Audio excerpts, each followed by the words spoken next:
Hi viewers, welcome to our channel. CI Anju Yadav, మరి ఈమె పేరు మనం గతంలో విన్నాం. కాస్త వివాదాస్పదమైన మహిళగా కూడా ఈమెకు పేరు ఉండడం చూస్తున్నాం.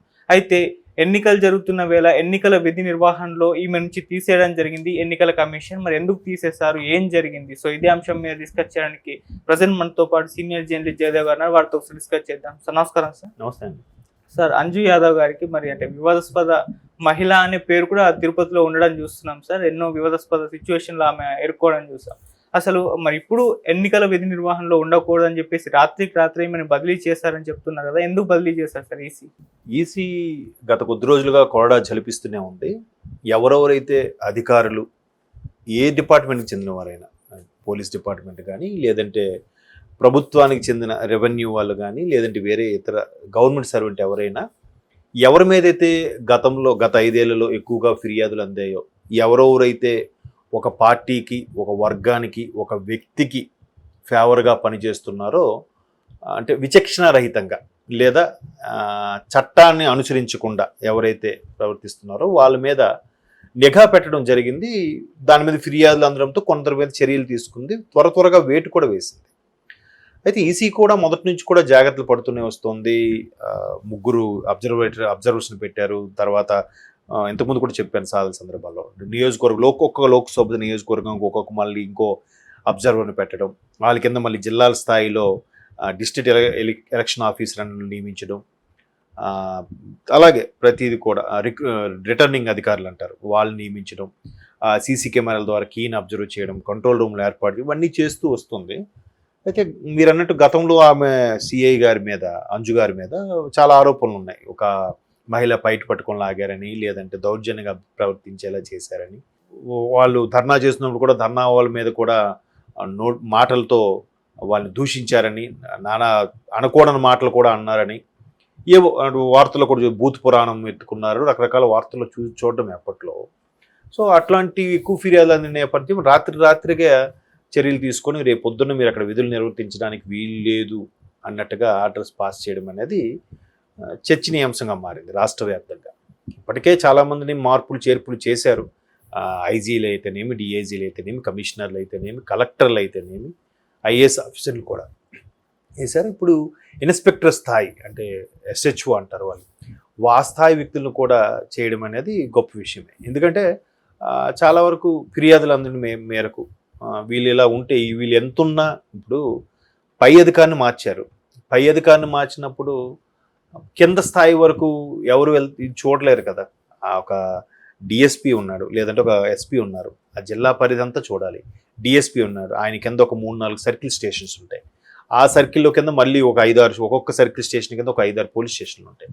వీటన్నిటిని అబ్జర్వ్ చేయాలంటే పై అధికారి గ్రౌండ్ లెవెల్ వరకు వెళ్ళి చూడలేరు. ఈ సిఐల్ని, ఇన్స్పెక్టర్ని, అలాగే సబ్ ఇన్స్పెక్టర్ని వీళ్ళు నమ్ముకుంటారు. వీళ్ళు మళ్ళీ తప్పు చేస్తే ఎవరు చూస్తారు? చూడలేరు కదా. సో అందుకు ఇట్లాంటి వాళ్ళు కూడా ఉండడం కూడా కొంచెం ప్రమాదకరం అనుకున్నారు. లేదంటే భారీగా ఫిర్యాదులు అందిన మేరకు గతంలో కొన్ని జరిగినవి వీడియోలు పెట్టి మరి ఫిర్యాదులు అందడంతో వీళ్ళు ఇంకా ప్రవర్తన మార్చుకోలేదు. వీళ్ళని ప్రస్తుతానికి ట్రాన్స్లో పెట్టడము, హోల్డ్లో పెట్టడము, లేదంటే విధులకు దూరంగా ఉంచడం అట్లాంటివి చేస్తారు. సో అందులో భాగంగానే ఆవిడకి చేసినట్టున్నారు. ఎందుకంటే ఈవిడ పేరు చాలాసార్లు వినపడింది కూడా, సిఐ గారి పేరు. ఇవన్నీ పరిణామాలు చూస్తే ఎలక్షన్ కమిషన్ ఎక్కడికెక్కడ చర్యలు తీసుకుంటుంది. అయినా మనం వార్తల్లో కూడా చూస్తున్నాం, చెదురుమదురు ఘటనలు జరుగుతున్నాయి. పలానా దగ్గర తోపులాట జరుగుతుంది, పలానా దగ్గర పోలింగ్ ఏజెంట్లను లోపలికి రానివ్వట్లేదు, ఇంకో దగ్గర ఈవీఎంలు మొరాయించే, దానివల్ల స్థానికులు ఘర్షణ పడ్డారు, గేట్లు తోసుకొని బయటకు వచ్చేస్తున్నారు, ఈ పోలింగ్ స్టేషన్ వరకు లేటుగా ప్రారంభమయ్యే లాంటివి వార్తలు వింటున్నాం. బట్ ఎక్కడికక్కడ ఇప్పుడు ఎంతకని ఉన్న మంది తక్కువ డిపార్ట్మెంట్ కోసం పనిచేసే వాళ్ళు, కానీ అప్పటికి పక్క రాష్ట్రాల నుంచి కొన్ని రకాల బలగాలను, ప్లాటూన్ బలగాలను తీసుకొస్తారు. కొన్ని రకాల అధికారులను తీసుకొచ్చి స్పెషల్ డిప్యుటేషన్ మీద వేయడం, వాళ్ళతో పర్యవేక్షించడం అన్నీ చేసినప్పుడు కూడా మంది ఎక్కువ కాబట్టి కంట్రోల్ చేయడం కూడా కష్టం అవుతుంది వాళ్ళకి. బట్ అప్పటికి ఇట్లాంటి చర్యలు తీసుకోవడం వల్ల నిష్పక్షపాతంగా ఎవరైతే విధులు నిర్వహిస్తారో అటువంటి వాళ్ళని, నమ్మశక్యంగా ఉండే వాళ్ళని, పైగా ఆ నియోజకవర్గం కానీ లేదా ఆ పరిధికి కానీ ఆ ప్రాంతానికి కానీ సంబంధం లేని వ్యక్తుల్ని డ్యూటీలో వేసి జెన్యూన్గా, ట్రాన్స్పరెంట్గా పనిచేసే వ్యక్తులుగా చేయడం అనేది జరుగుతుంది. ఈసీ ఇప్పటికే ముందే చర్యలు తీసుకోవాల్సింది. బట్ ఇక్కడికి చర్చనీయాంశం ఏమైందంటే, రేపనగా ఈరోజు మార్చడం అనేది అది నిజంగా వాళ్ళకి ఝలక్ ఇచ్చినట్టు అనిపించింది. ఇక్కడ కూడా మనం చర్చనీయాంశంగా మారింది అనుకోని మనం డిస్కస్ చేసుకునే స్థాయి వరకు వచ్చిందంటే వాళ్ళకి చాలా వరకు అవకాశం ఇచ్చే ఉంటుంది. అయినప్పటికి కూడా వాళ్ళు ఏముందిలే మహా అయితే సస్పెండ్ చేస్తారు, మహా అయితే విధులకు దూరంగా ఉంచుతారు, అయినప్పుడు చూసుకుందాం, ఈలోగా నేను చేయాల్సిన పనంతా చేసేస్తాను అని తెగించే వాళ్ళు ఉంటారు కొంతమంది. సో అటువంటి వాళ్ళు ఉన్నప్పుడు ఈసీ ఖచ్చితంగా ముందు రోజు రాత్రే ఉత్తర్వులు జారీ చేసి తప్పించే ప్రయత్నం చేస్తుంది. బట్ ఎన్ని జరిగినా కూడా అప్పటికీ కొంతమంది సానుభూతి పరులు, వాళ్ళకి ఫేవర్గా ఉండేవాళ్ళు చేసేవాళ్ళు చేస్తూనే ఉంటారు. అంతే కదా, ఎంతకని ఎన్ని నిఘా కెమెరాలు పెట్టినా ఆ కెమెరాలను తప్పించి కూడా చేసే ఉంటారు. అదే ప్రభాస్ గారి సినిమా అన్నట్టుగా ఒక మనిషి ఒకటి దగ్గర దిగుతాడు, రెండు దగ్గర దిగుతాడు, అక్కడ తెగపోయినా 5 కోట్ల గారిగానే తెగుతాడు కదా. డబ్బుకు దాసోహం మనిషి ఎక్కడో దానికోసమే కదా ఇలా కక్కుర్తి పడ్డం ఇలా చేయడం అవుతుంటాయి కదా అనే ఉద్దేశంలో కొంతమంది విపరీత పోకడలకు పోతారనే ఉద్దేశంతో ఇట్లాంటి చర్యలు తీసుకుంటుంటుంది కమిషన్ అనేది.